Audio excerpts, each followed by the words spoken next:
খেয়েছো? হ্যাঁ, কেন? মুড অফ কেন? সেটা তোমার ছেলেকে যে জিজ্ঞেস কর।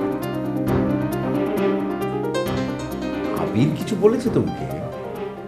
আচ্ছা, ও আমাদের ছেলে না তোমার বড় ভাইয়ের ছেলে? এসব নিয়ে এত কমপ্লিকেশনে কেন ভোগো? জানো তো সবই। জানবো না কেন? জানবো না কেন? তাহলে এরকম কমপ্লিকেশনে ভোগো কেন?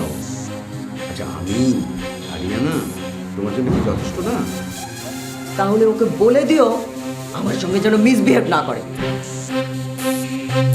আবির মিসবিহেভ করেছে? ঠিক আছে, রাত অনেক হয়ে গেছে, তুমি খেয়ে না থাকলে খেয়ে নাও, আমি খেয়ে এসছি। আমিও খেয়ে এসেছি। তাহলে শুয়ে পড়ো, অনেক রাত হয়ে গেছে তো। তুমি ফ্রেশ হয়ে আসো আগে। ঠিক আছে। কোথায় যাচ্ছ? আসছি।